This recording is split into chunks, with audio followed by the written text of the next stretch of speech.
નમસ્કાર, વીટીવી પંચાયતમાં આપનું સ્વાગત છે। રાજ્યમાં બળજબરીપૂર્વક અને લલચાવી ફોસલાવીને થતા લગ્ન વિરુદ્ધમાં રાજ્ય સરકાર કાયદો લાવવા જઈ રહી છે। લગ્ન નોંધણીમાં માતા પિતાને સાથે રાખવાની કાયદો સરકાર બનાવવા જઈ રહી છે।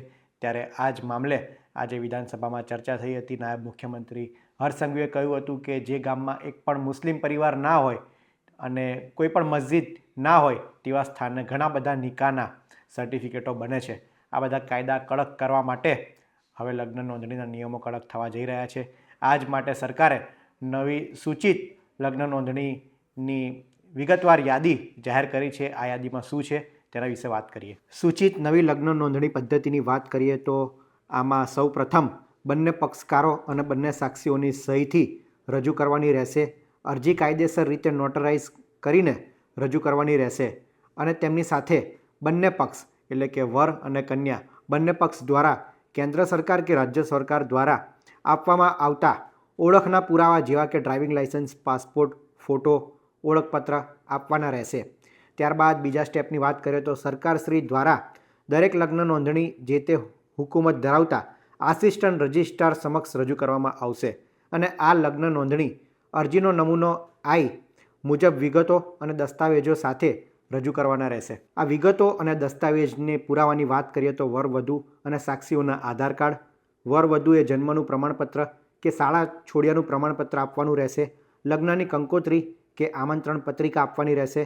વર વધુના અલગ અલગ રીતે 2 પાસપોર્ટ સાઇઝના ફોટા આપવાના રહેશે।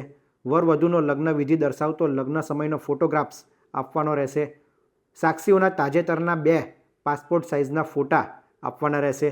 અરજી સાથે વર વધુએ તેમના માતા પિતાને આ લગ્ન બાબતે જાણ કરેલ છે કે કેમ તે અંગેનું ડિક્લેરેશન આપવાનું રહેશે। એટલે કે લવ મેરેજ કે તમે કોર્ટ મેરેજ પણ કરી રહ્યા છો તો લગ્ન બાબતે તેનું ડિક્લેરેશન માતા પિતાને આપ્યું છે તે બતાવવાનું રહેશે। આ સમગ્ર પુરાવા એ આસિસ્ટન્ટ રજિસ્ટરને આપવાના રહેશે। ત્યારબાદ સ્ટેપ 2B વાત કરીએ તો વર વધુએ માતા પિતાના નીચે દર્શાવેલ દસ્તાવેજો રજૂ કરવાના રહેશે। માતા પિતાનું આધાર કાર્ડ આપવાનું રહેશે। પિતાનું પૂરું નામ, પિતાનું સામાન્ય રીતે રહેવાનું સરનામું પૂરી વિગતો સાથે આપવાનું રહેશે। પિતાનો મોબાઈલ નંબર, માતાનું નામ, માતાનું સામાન્ય રીતે રહેવાનું સરનામું અને માતાનો પણ મોબાઈલ નંબર એ આપવાનો રહેશે। આસિસ્ટન્ટ રજિસ્ટરને ખાતરી સંતોષ થયાના 10 કામકાજના દિવસમાં વ્યવહારુ શક્ય બને તે રીતે વર વધુના માતા પિતાને જાણ કરવામાં આવશે અને તે જાણ ઇલેક્ટ્રોનિક રીતે કે ભૌતિક વ્યવહારુ રીતે કરવામાં આવશે। સરકારે નક્કી કરેલા માધ્યમો દ્વારા સરકાર એક પોર્ટલ પણ બનાવવા જઈ રહી છે જેમાં આ સમગ્ર માહિતી એ મૂકવામાં આવશે। હવે આગળના સ્ટેપની વાત કરીએ તો આસિસ્ટન્ટ રજિસ્ટર આ અરજી મળ્યાના જે તે જિલ્લા કે તાલુકાના રજિસ્ટરને મોકલી આપશે। રજિસ્ટર ખાતરી થયેલી પેટા નિયમો 1 થી 7માં દર્શાવ્યા મુજબની પૂરતા બાદ 30 દિવસ પૂર્ણ થયેલી લગ્ન નોંધણી કરવામાં આવશે। એટલે કે આસિસ્ટન્ટ રજિસ્ટર એ પુત્રે ખાતરી કર્યા બાદ આને જે તે જિલ્લા કે તાલુકાના ચીફ રજિસ્ટરને મોકલી આપશે। ત્યારબાદ ખાતરી કરશે, તે ચકાસણી કરશે અને 30 દિવસ બાદ લગ્ન નોંધણી માટે સર્ટિફિકેટ એ આપવામાં આવશે। આગળના સ્ટેપની વાત કરીએ તો રજિસ્ટર દ્વારા આ તમામ વિગતો સરકાર દ્વારા બનાવવામાં આવનાર ઓનલાઈન પોર્ટલ પર મૂકવામાં આવશે અને તે માટે serial number, page number, volume સહિતની વિગતો મૂકવામાં આવશે।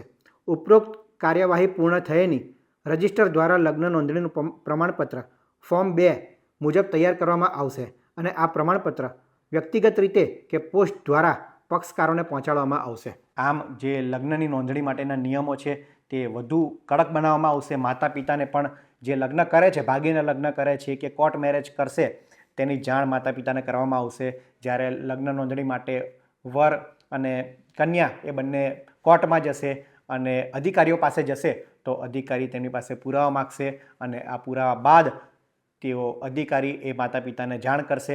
માતા પિતાની સહમતિ આમાં બની શકે છે। અત્યારે સરકાર આ મામલે ચર્ચા વિચારણા કરવા માટે લોકો પાસેથી વાંધા અને સૂચનો મંગાવી રહી છે અને ત્યારબાદ એ ફાઇનલ ડ્રાફ્ટ યાદી એ તૈયાર કરવામાં આવશે અને ફાઇનલ કાયદો એ વિધાનસભામાં મૂકવામાં આવશે। હર્ષ સંઘવીએ જે પ્રમાણેની વાત કરી છે કે ઓનલાઈન પોર્ટલ પર પણ આ સમગ્ર માહિતી મૂકવામાં આવશે। આ માટે એક નવું ઓનલાઈન પોર્ટલ પણ વિકસાવવામાં આવશે। ત્યારે હવે લગ્ન નોંધણીના નિયમોમાં માતા પિતાને મુખ્ય ભૂમિકા એ રહેવાની છે। ત્યારે આગામી સમયમાં આ નિયમમાં શું ફેરફાર થાય છે અને ફાઇનલ નિયમો કઈ રીતના રહે છે તે જોવું રહ્યું।